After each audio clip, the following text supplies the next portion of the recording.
Happy Sabat po mga kapatid. Sa ating mahal na hari, Marenal daw po.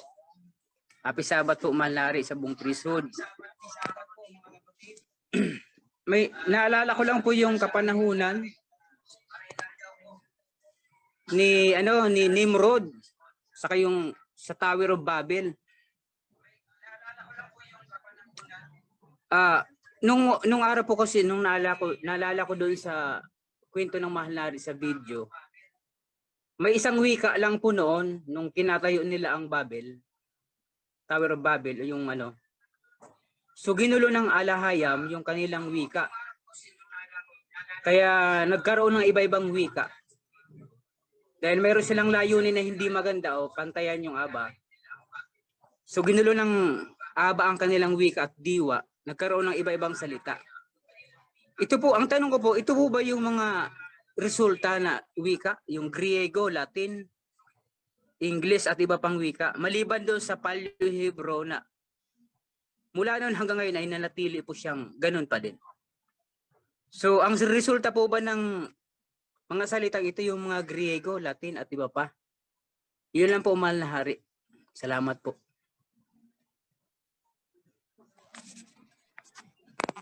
Okay. Mga salitang ito yung mga Griego, Latin at iba pa.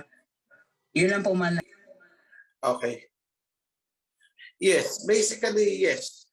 Yan yung nag-result yan doon sa sa iba-ibang mga languages that we have today. Iba-ibang bansa may kanya-kanyang mga language. At sa loob ng language may mga dialect pa. So basically yes, wala namang iba, yun na yun. But then tayo dito sa nagkaroon din ng nag-evolve din. Ayaw kong gamitin evolution kasi iba ang pakaunawa ng ibang kapatiran natin sa salitang evolution. Laging kinakabit kay Darwin's theory. What I'm saying is, nagkaroon ng development yung language natin. Meron dyan kaming nadaanan sa,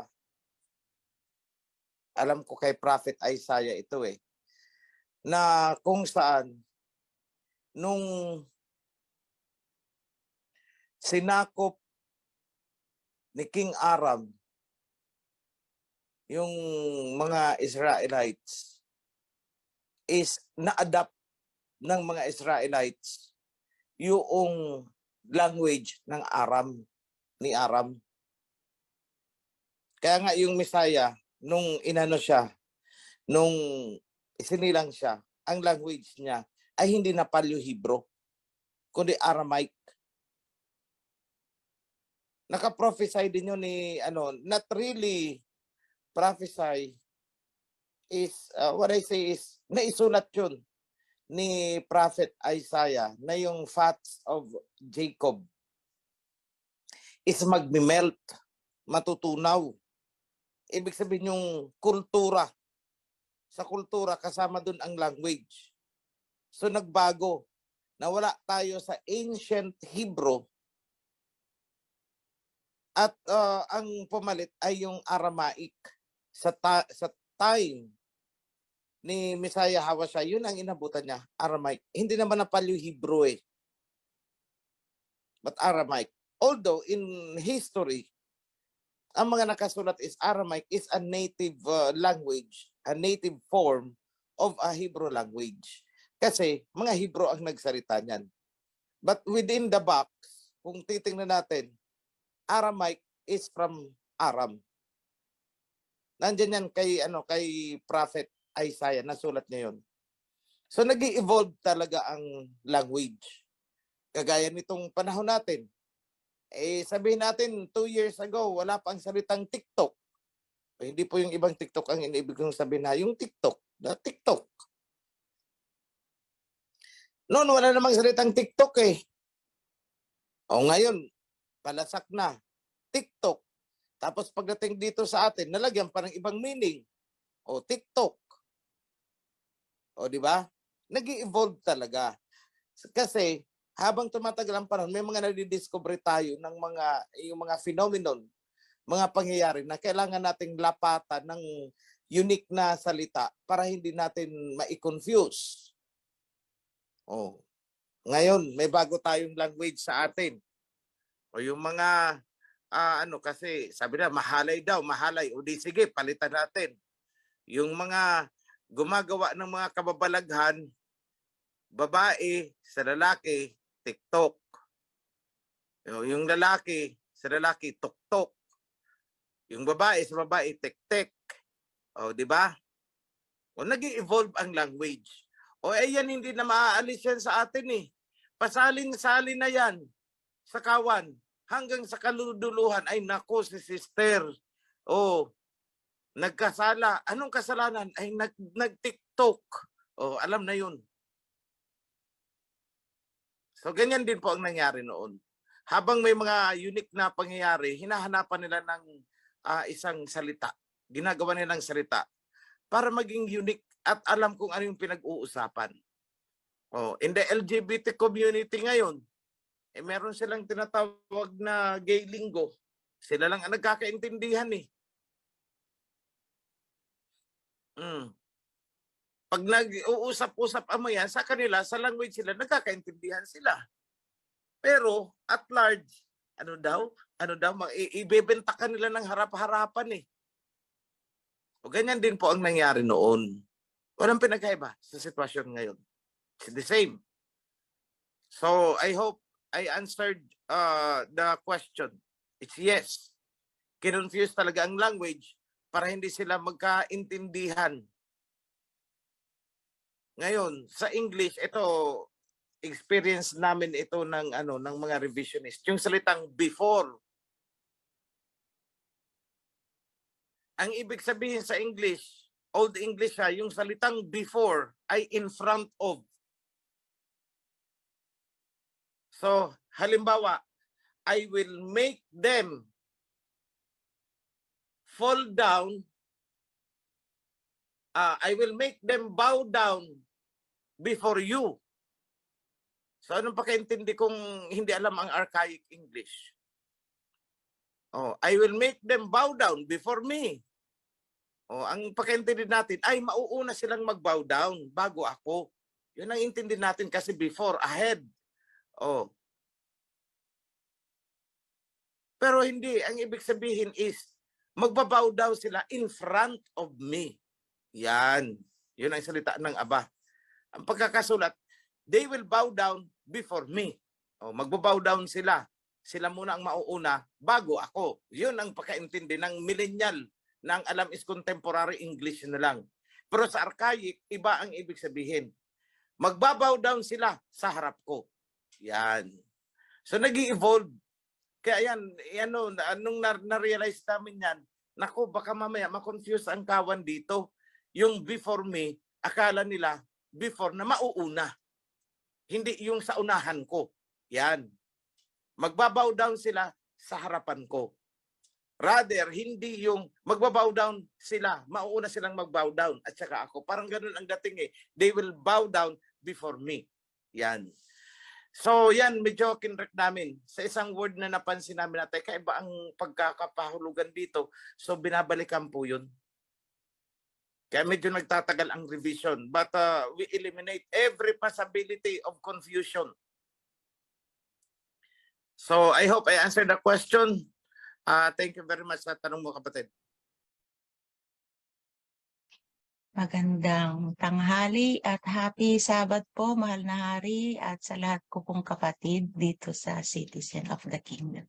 Mahal na hari, meron po akong katanungan. Kasi po, meron po tayong kakawan na nandun po siya sa Middle East po, sa Kuwait. Ngayon, yung tinanong po niya yung amo niya. Ngayon, ang tanong po niya, meron daw din po silang hinihintay.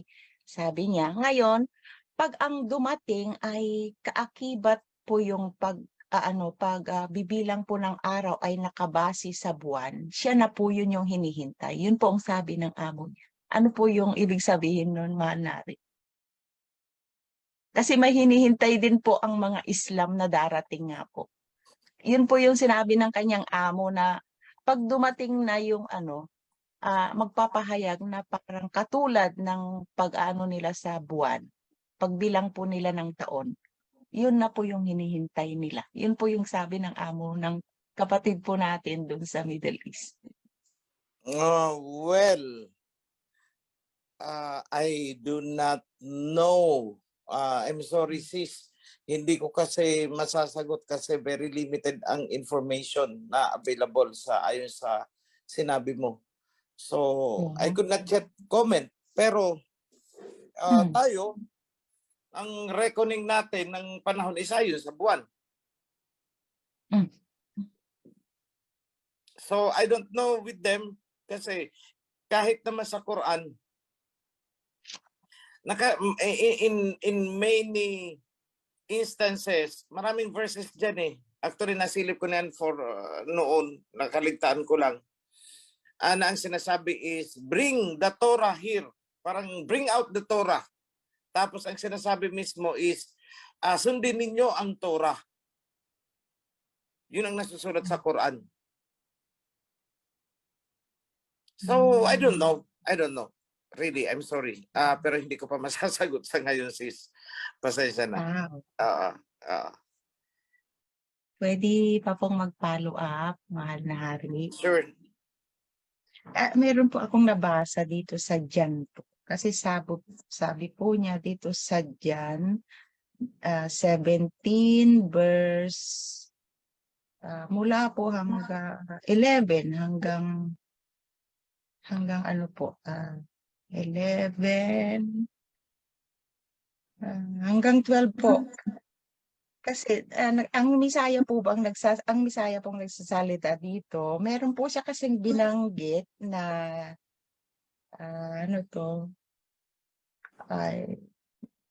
you will not see me any longer. Yun po yung ano niya dito.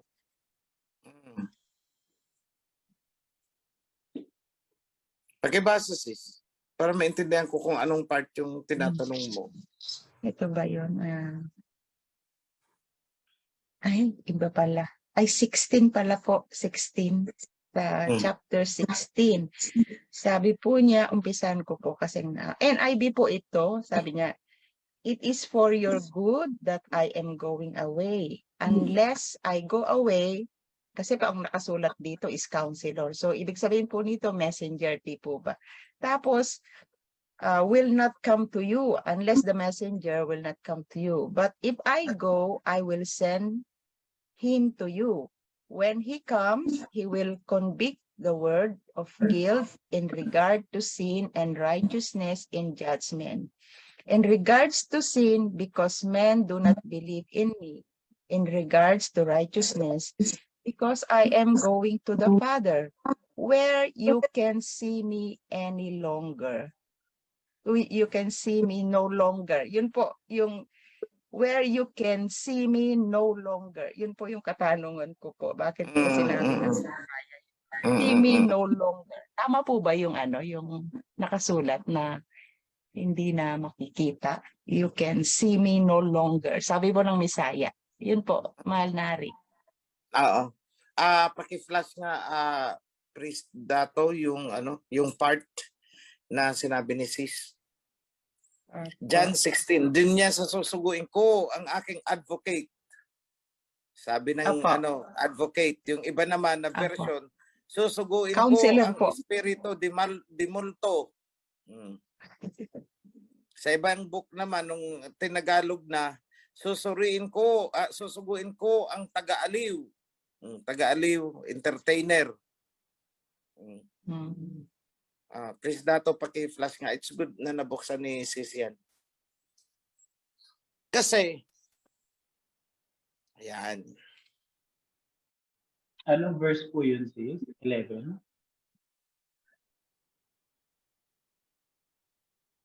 Ito. It is for your own good that I'm going away. Undergoing pa lang ng third reading ito, nakapula. Verse 7 to 11 po. Sa But John very 16. truly, But very Sabi niya, truly, I tell you, it is for your own good that I'm going away.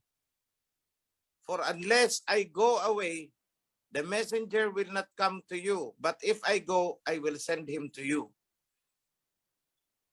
So, ang sinasabi dito kung sa Tagalog, para sa inyong kapakanan, kailangan kong umalis, bumalik sa Ama. Dahil kung hindi ako babalik, hindi darating ang mensahero. Will not come to you. Pero kung ako ay babalik, susuguin ko siya sa inyo.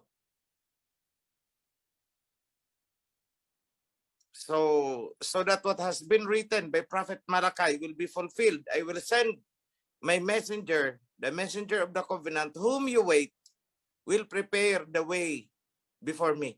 So meron talaga siyang iprinamis na susuguin. Actually, kay Micah pa lang, meron na doon. Ang sabi sa Micah is from Ephrata, which is Bethlehem, where from is, the lineage of Ephraim, Ephrata, a king will be born. Akala ng iba, yun ang prophecy tungkol sa pagsilang ng Misaya. Hindi po, kasi ang Misaya hindi naman mula sa Ephrata. Hindi galing sa descendants of Ephraim. Iba ang dinidescribe doon na a king will be born. Tapos, pagdating naman kay Messiah Hawasay, sinabi niya na meron pa siyang susuguin. Kaya malaking palaisipan sa amin, yung sinulat naman ni Prophet Isaiah, na merong susuguin. So, I agree doon sa interpretation ng iba na ang Messiah yun, na susuguin. Pero, teka lang, bakit nung dumating ang Messiah, may sinasabi siya na may susuguin ako?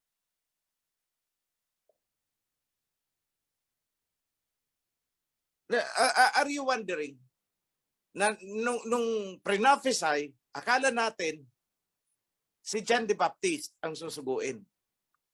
Sabi, go and prepare the way before me.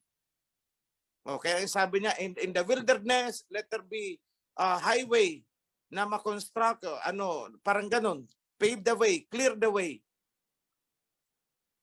So, all the while, we are thinking na ang tinutukoy na susuguin ay si John the Baptist. Pagdating sa gospel, sinabi niyang Messiah na pinauna si John the Baptist. Pero bakit sinasabi ng Messiah na pag alis ko, ako'y kailangang umalis? Dahil kung hindi ako aalis, hindi susuguin yung dapat na dumating.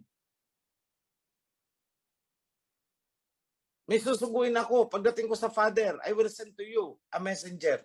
Ang sabi is comforter, naging advocate, naging counselor, pag Tagalog, naging taga-aliw. So whatever, kung anong gusto nang itawag. Pero since the Old Testament is concerned messenger, ano ba yung sinusugo? Hindi ba't yung mensahero? Hindi naman. O sige, magpapadala ako dyan sa inyo ng dancer. Hindi naman entertainer eh. Walang sinabi sa Old Testament na meron siyang susuguin na advocate. Walang sinabi doon na may susuguin siyang entertainer. Walang sinabi doon na may susuguin siyang counselor. Sa Old Testament, entire Old Testament, messenger ang sinasabi. Kaya pagdating sa dyan sa is, yung mensahero na inyong hinihintay ay darating. Hintayin nyo. Kaya pagdating sa Malakay, the messenger whom you wait will come. Tapos, sa salita naman ng Messiah mismo, sabi niya, pag alis ko, ako'y may susuguin. Yun ang dinescribe dyan. Na ang susuguin, pagdating dyan sa John 15, John 16, chapter 15, chapter 16, ginawa nilang invisible spirit. Tapos sabay claim na sumasapi sa kanila, sumasanib sa kanila. I don't know with that. Pero clear ang sinabi ng Messiah, since the Old Testament, kasi hindi naman nag-exist ang Messiah sa New Testament lang eh. Since the Old Testament, naandyan ang Son of Alahayam. Ang sabi niya is, ang susuguin ko ay isang mensahero. So ang sinasabi dyan is isang mensahero po ang susuguin niya. Hindi counselor. Oh, part of the functions ng isang mensahero is counselor. So I agree with that. But the more appropriate term is a messenger. I-adapt natin ang description mula sa Isaiah, mula sa Malakay, dahil wala namang ibang tinutukoy na susuguin.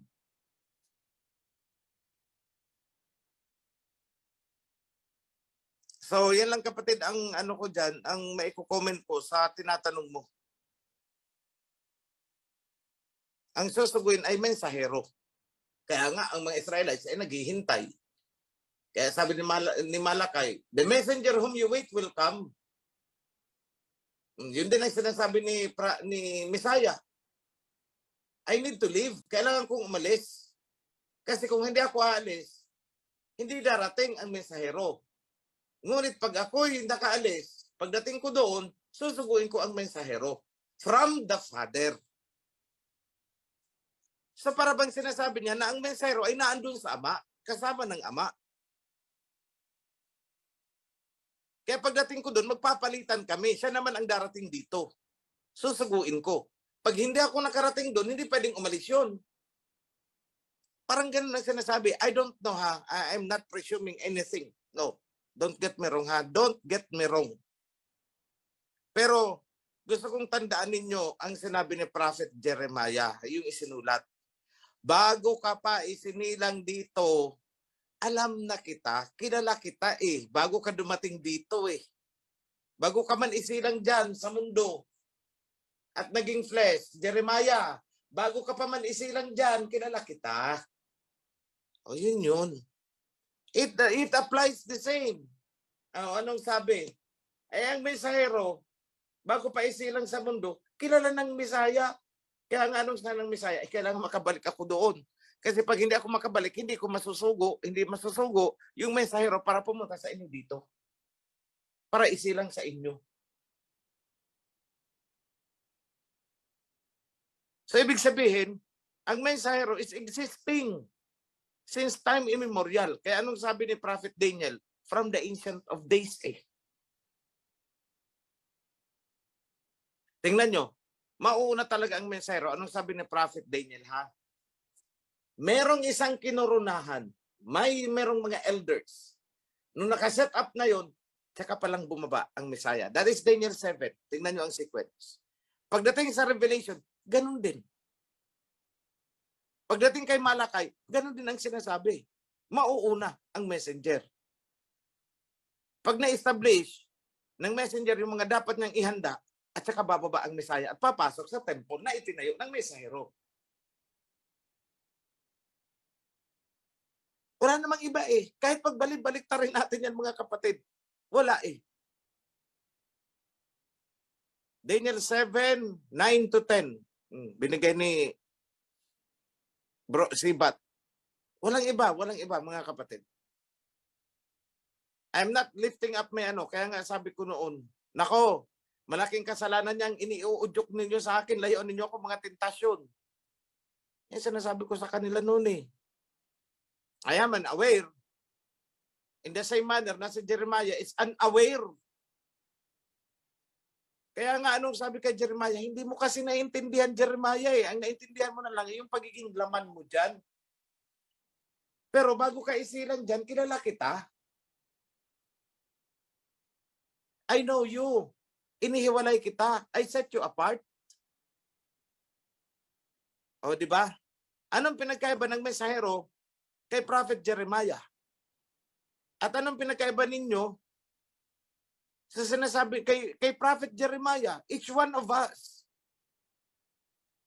Mas magugulat kayo pag inilabas ko yung isang sekreto kung sino kayo at sino itong mga na to eh. Itong mga counterparts natin. Sino itong mga nagtatrabaho ngayon dito? At sino itong mga nakakalaban natin? Pag nilabas ko yun, baka madagdagan ang mga magkiklaim-claim na naman dyan ng kung ano. Kaya mas maganda lang huwag kong sabihin. Kaya may nagkiklaim na nga siya, si Michael Arcangel eh. Sabi ko, nako, diborsyada si Michael Arcangel. Kasi babae eh, tapos divorced. Ay, divorsyada pala si Michael Arcangel. Siya daw si Michael Arcangel eh. Eh sabi ko, ano ba siya? Ay, na-divorce yan. Divorced, ano yan, wife. Ganun. Nag-asawa pala si Michael Arcangel dito. Tapos na-divorce. See? Kaya ayoko na lang magkwento-kwento ng kung ano-ano. Although I'm not focusing doon sa mga kasalanan, ganun. It's part of being flesh. Pero ang sa akin lang is, bawat role na ginagawa natin, bawat papel na ginagampanan natin, yung mga ginagawa ng lahat sa atin, pati yung ginagawa nitong mga nasa Kora, ayan na rin ang ginagawa nila noong pa eh. Kasi kung ang mensahero is from the Ancient of Days, ibig sabihin, itong mga Kora na to is Ancient of Days, andyan na rin yan.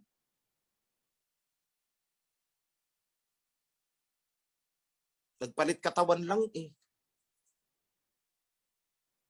Tingnan mo, eksakto, anong ginagawa nila ngayon? Eksakto sa ginagawa nila noong panahon ni Moses eh. Anong sabi ni Prophet Jeremiah? Kasi si Jeremiah ang sinugo sa panahon na yun eh. Sabi niya, sabi ng aba sa kanya, "Oy, Jeremiah, bago ka dito isinailang, kilala na kita." O ibig sabihin, existing na pala si Prophet Jeremiah noong paman, bago pa isilang dito. I know you long before you were born. I know you. And I set you apart. Inihiwalay na kita. O, iparalel mo ngayon sa sinabi ng Messiah. Ako'y kailangan bumalik doon para makarating sa inyo ang mensahero. Dahil kung hindi ako babalik doon, hindi masusugo yung mensahero na nasa Ama para dumating sa inyo. Ay magpapalitan lang pala. O pag nandito ng mensahero, saka darating ang Mesaya. Kasi nga ang Mesaya, ang magpi-prepare, ay ang mensahero ang magpi-prepare para sa Mesaya, sa muling pagbabalik niya. Eh sino ang Mesaya? 'Di ba siya yung yung King of Kings? 'Di ba siya yung pinaka chief of the heavenly host? Siya pinaka-chief eh. Kumbaga sa atin ngayon, yung chief of staff. Siya yun. Eh, sinong mensahero na susuguin niya? Anong ranggo? Kung ang Messiah is the chief of staff, ang mensahero ay deputy. Deputy chief of staff of the heavenly host. Eh sinong kasama ng mga ng deputy chief of staff? Sinong kasama ng mensahero? Eh di siyempre yung mga tauhan niya. Nasa laman, oo.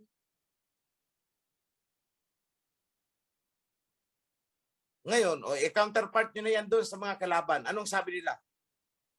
We are descendants of the fallen ones, of the fallen angels. O, hindi ba? O, kung sila yun, edi tayo pala, ito, ganito.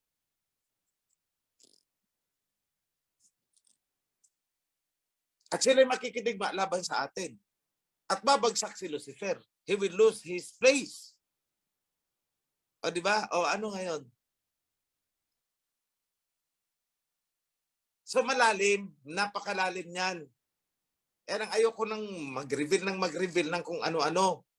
Kasi baka mamaya may mag-claim na siya si Gabriel naman, siya si Michael, siya si ganito, siya si ganon. Kung ano-ano na naman, maraming hibang dyan na gusto ng posisyon eh. Kaya sinasabi ko sa inyo, huwag maghangad ng posisyon. Dahil kung ikaw talaga yan, lulutang at lulutang ka. Kung ikaw talaga yan, lulutang ka. Kahit ayaw mo. Kung ikaw talaga yan, kahit anong tanggi mo, ikaw talaga ang kung saang posisyon ka dapat. In the same manner na si Jeremiah, tanggi ng tanggi. Di ba? Tanggi siya ng tanggi. Si Moses, tanggi ng tanggi. Pero nakatanggi. Hindi eh. O yun din naman ang ngayon. Kaya nga, natawa ko dun sa isang kasabi na sabi is, iba yung sinugo, iba yung pinili, rather. Iba yung pinili sa nagpipresenta. Magkaiba baga?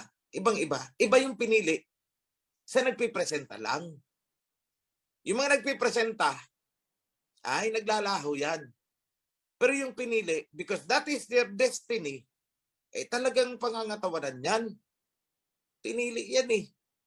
Anointed na yan. Di pa yan isinisilang. Anointed na yan. In the same manner na si Jeremiah, hindi pa man isinisilang, ay pinili na, anointed na. Hindi pa man isinisilang, quote-unquote, sa laman.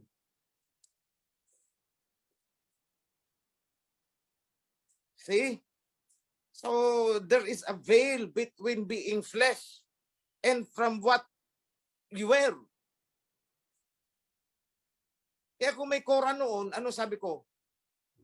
Wala pa rin kayong pagbabago. Kora noon, Kora pa rin kayo ngayon. Diba? Nothing has changed. O, ang fallen angels, ibinagsak dito. At anong sabi? Nagkaroon ng mga anak sa tao. O, di ba? Nangyari. O, naging laman sila. O, ibig sabihin, ano mangyayari?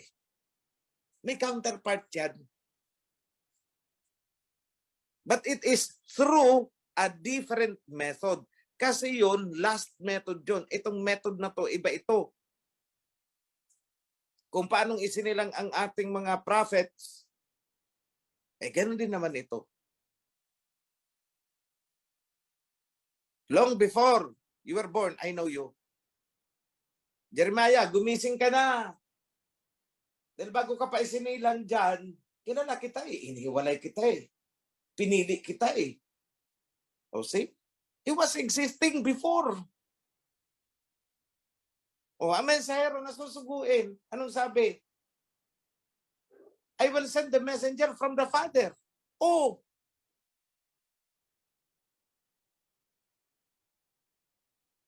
Malalim po yan. Huwag nyo nang arukin ng arukin ng arukin. Kasi, pag pinilit yung arukin yan, baka mabuwang kayo. Oh, ako na magsabi, huwag nyo nang arukin ng mga ganyang kalalim. No, don't. Recognize the boundary between flesh and the divine spirit. Recognition, there is a wall. Still, there is a wall. May mga bagay na lihim na mananatiling lihim. Iba yung sinasabi ng Messiah na walang lihim na hindi pabubunyag. Iba yun. It's pertaining to what the flesh is doing. Pero may mga lihim na mananatiling lihim kasi meron lang mga bagay na revealed. May mga bagay na hindi revealed.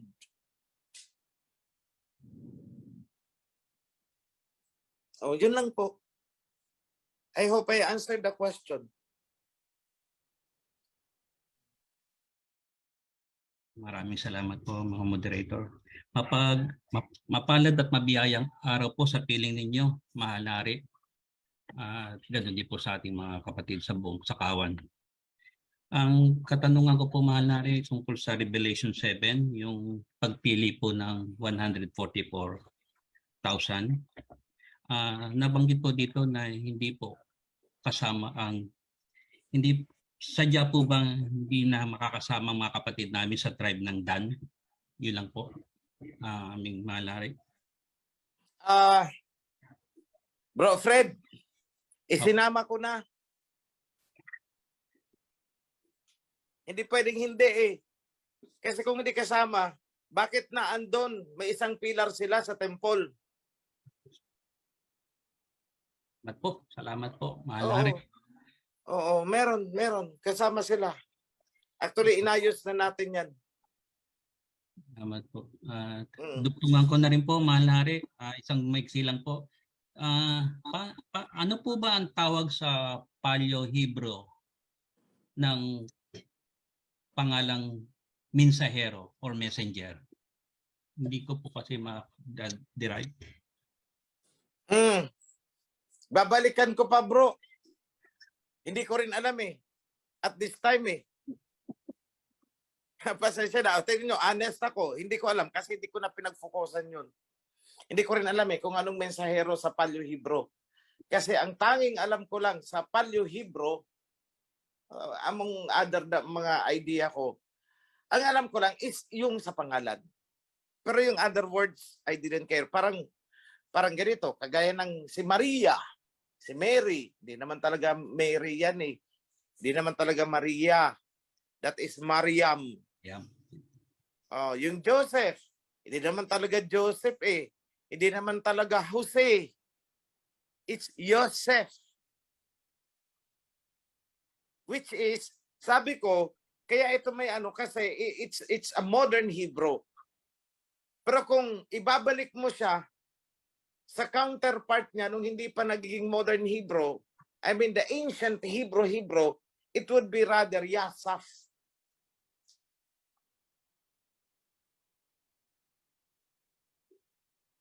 Marami dyan. Parang si Peter. Hindi naman ang Peter eh. Hindi naman Pedro eh. Kefa. O di ba ang layo? O kaya lang, hindi na namin makokorek talaga lahat-lahat yung mga pangalan na yun. So, we would recognize them by their reputation na. O pag sinabi natin, 12 disciples, di man natin alam ang mga pangalan niyan, basta alam natin may 12 disciples.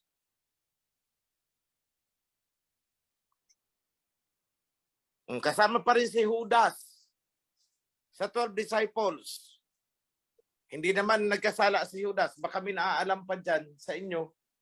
Si Judas po ay biktima ng persecution. Siya yung, actually, among the disciples, siya ang unang biktima ng Inquisition eh. Matagal ko nang sinasabi niyan na merong foul play sa pagkakamatay ni Judas. Oh, yung sabi sa Matthew yata yun, siya ay nagbigti at nagpakamatay. Pagdating sa Acts, siya ay naaksidente. O di ba ang layo? Nahulog sa bangin, etc. Hindi nagbigti ha. Natagpuan lang sa bangin at warak na yung kanyang abdomen, yung kanyang tiyan. Tiyan sa atin, abdomen, yung ang tinutukoy natin. So, magkaiba. Pagdating naman sa pera, sa Matthew yata, sa Gospels, ang bumili ng lupa ay si Judas. Pagdating sa Acts, yung mga priest. O di ba? Ang laking discrepancy noon.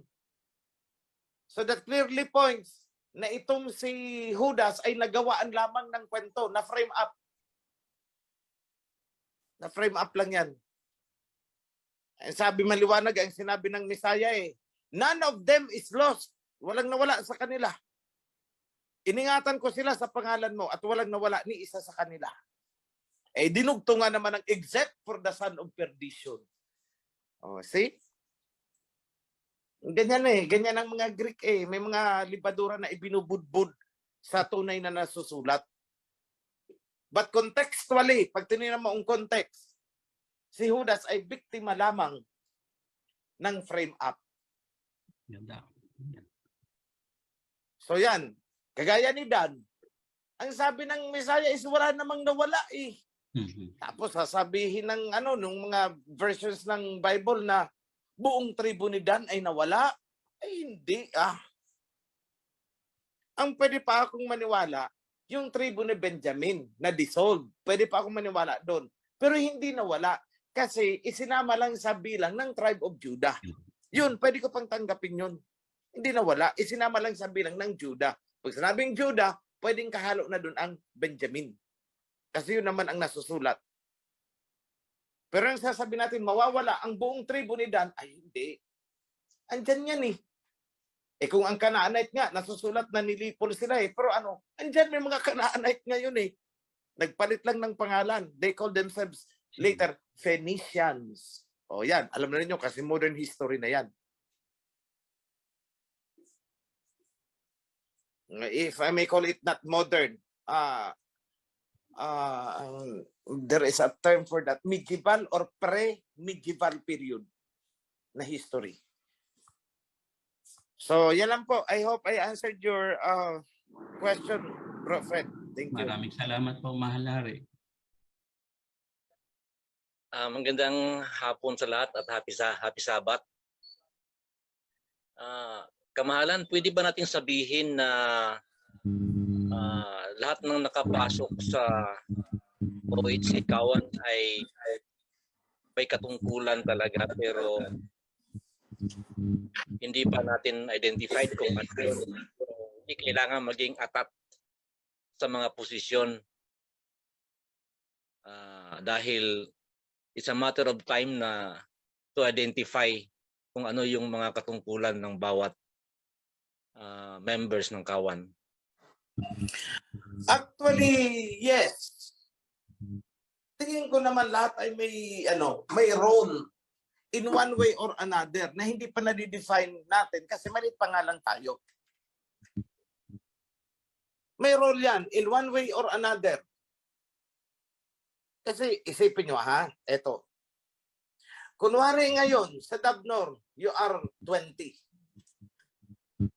Ngayon isang chapter kayo, 20 kunwari. Paano kung bawat barangay dyan sa Dabnor ay meron na tayong isang HOP? Di nataranta kayo kasi lahat kayo ay officers. Di ba ganun lang yun? Kaya ang akin, maghintay. Maghintay. Dahil as we grow, yung mga nauna, kayo ang magiging gabay doon sa mga bagong dumating. Ang iba nagmamadali Ang iba pag gustong nakawin, i-snatch yung tupa at magtayo ng sarili ng sekta-sekta. Yan ang ginagawa ng iba O, tingnan mo, may tungkod sekta. Meron nga akong iba dyan na alam na may mga tupa tayo na sinusundot pa hanggang doon sa Maharlika. Nag-gold daw. Tapos, ewan ko kasi ang balita ko, ina-adapt ng Maharlika yung teachings natin. Without even mentioning that we exist as an organization. Ang pinalalabas nila, sila ang organization. Sila ang nagtuturo.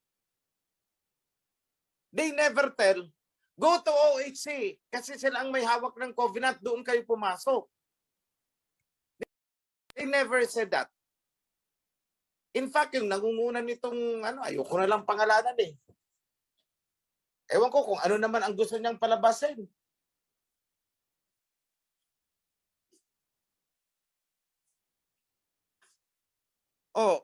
Imbis na makapunta na sa atin mula sa YouTube, maliwanagan na at makarating na sa atin sa Covenant at dumaan na sa Joshua, hindi nangyayari. Nahahadlangan ang proseso na yun. Bakit? Meron kasing isang networking dyan at involved sa Maharlika. At doon pumupunta yung mga kawan, yung mga supposedly, mga tupa na dapat sana ay iginiya nila pumunta na kayo doon, magpabaptize na kayo doon para makapasok kayo sa covenant. They never do that. So in short, ini-exploit lang nila ang katuruan na ginawa ko. Yung inilabas ko, ini-exploit nila. For their own use. For their own benefit. Bakit ko nasabi? Ni isa mula sa grupo na yon, ni isa, wala silang naipasok sa covenant. Yan ang totoo. Ni isa.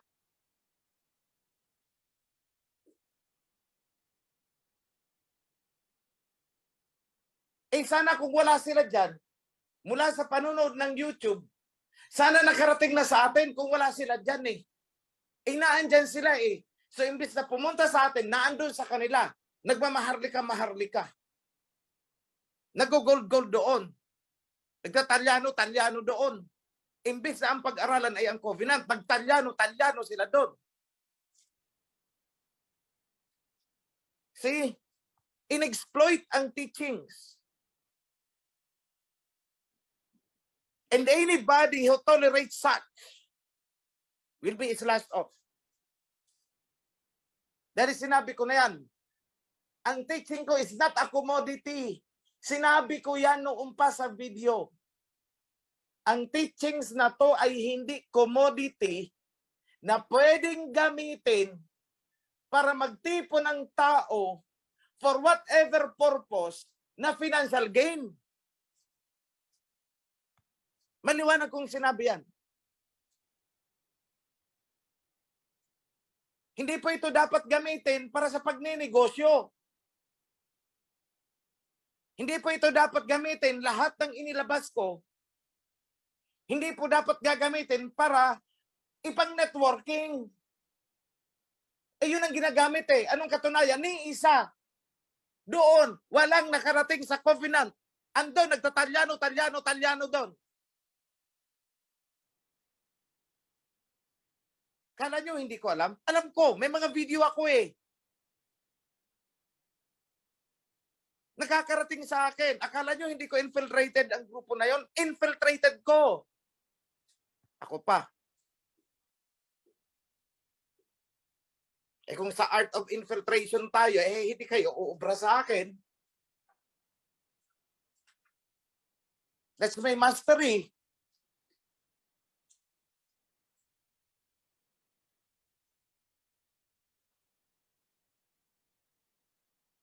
Eh para namang hindi ko pinagdaanan ang magtinda-tinda kunwari ng sigarilyo sa kalsada na may binabantayan. Pinagdaanan ko po yun.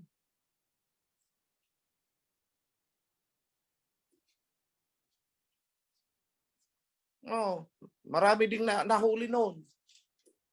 I know that art. Alam ko yan eh. I was doing that. Kaya huwag kayong magugulat. Eh kung sila lang nakukuha nilang video igaring sarili, okay lang, maglalantad naman talaga ako eh. Sino may sabi magtatago ako? No. Lalantad po ako, kaya nga may public coronation eh. Kaya lang kasi, hindi ko po pinangarap na magpakorona ng plastic. Sila sa sobrang paghahangad ng popularity, sukdo lang magpakorona ng plastic galing sa Divisoria. Nakita nyo na kung anong katatawanan ang ginawa nila sa sarili nilang pagkatao? Tapos ang daming nauuto, andyan daw sa kanila ang divine wealth, ay ganarn. See? Ginagamit nila lahat. Sukdo lang gamitin pa nila ang katuruan ng covenant. Eto, tandaan nyo ito, mga kapatid. Ang divine wealth po ay hindi lalagpak sa kung ano-anong asosasyon na yan. Maniwala kayo sa akin. Never. Asa pa kayo. Kaya tigil-tigilan nyo na yan. Ginagamit nyo pa ang teachings ng OHC sa pag-o-organize ng mga tao. Para mag-gold-gold. Magtalyano-talyano. Ay nako, gumising na nga kayo sa kahibangan nyo.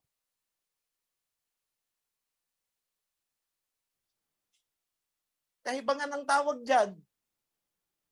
Ako na magsasabi sa inyo, gumising kayo sa kahibangan nyo. Tigil-tigilan nyo yung gagamitin nyo pa ang teachings na inilabas ko para lang may mapag-usapan habang nag-organize ng talyano-talyano. Isabay na rin ang networking. You capitalize on my teaching. You are capitalizing on my teaching. You are exploiting my teaching. Ginagamit nyo sa pansarili nyong benefit. Bakit ko nasabi? Ni isa, walang nakapasok dito sa covenant. Mula dyan sa nagtalyano-talyano, networking, na sana kung hindi nila pinakikialaman ang mga taong hindi nandito na sana eh.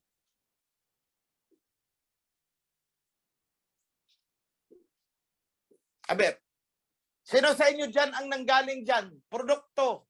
Sabihin natin produkto ng Talyano movement na nakapasok dito. Sino? Wala, di ba? Dahil ang una nyong hinanap ay hindi ang covenant, kundi ang gold. Diyan kayo nagkakamali. Huwag niyong unahin. Ang sinabi, seek ye first the kingdom, hindi seek ye first the gold. Mga hibang, kalinaw-linaw ng nakasulat. Seek ye first the kingdom. Rebuild first the kingdom. Hindi sinabing, seek ye first the gold. Ay nako. Salamat at nabuksan. Dahil ako dito, ilang gabi na akong nanggigigil sa ganitong sitwasyon eh. Na ginagamit ang katuruan ng OHC for their own purpose. Ulitin ko, for their own purpose. Eh kung mismo yung pinuno ayaw ngang magpa-baptize eh maniwala ako, kung mismo yung pinuno niyan na nagtatalyano-talyano dyan, ay kasama natin dito sa covenant, maniwala pa ako na it's an effort niya para papunta sa atin. Hindi eh. Kasi siya nga mismo ayaw eh. So ano ginagawa niya?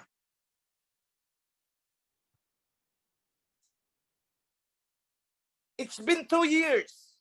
Alam niya na kung anong totoo. Bakit sa ibang bagay niya, ibang purpose ginagamit? But a time of reckoning is darating sa kanya. Tandaan nyo yan, ipako nyo yung salita ko na yan sa dingding. Sulat nyo. A time of reckoning is nearing for him.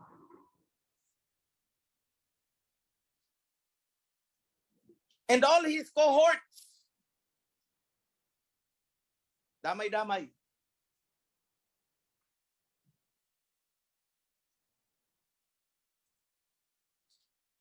Get out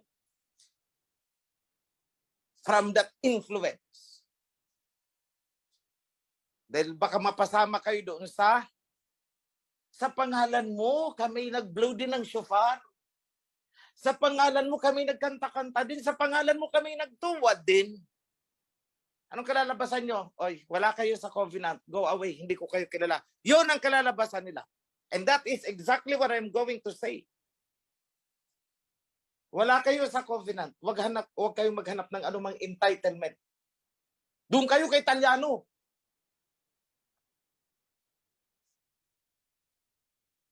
Tagal-tagal na yung Talyano na yan. Ilang taon na yan. Mahigit 10 years na yan. Hanggang ngayon.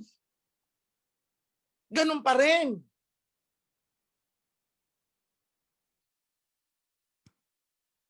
Hindi talaga naman kukuhaway. Ayaw nila ng covenant eh. Kaklarado ng sinabi sa kasulatan. Unahin mo ang kingdom. Yun ang una mong pagpursigihan. Yun ang unahin mong hanapin. Eh hindi eh. Yung gold ang inuna eh. Mali po yun. It's not that. It's not that. Kaya ako na magsasabi sa inyo, hindi nyo po makukuha. Hinding-hindi. 1,000 beses na hindi.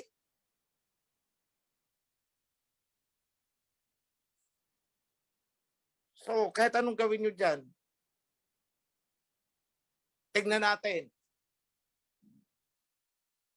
Prove me wrong. Sige, time will prove that. Ng mga sinabi ko sa inyo. You'll never have what you desire. Yan lang po, mga kapatid.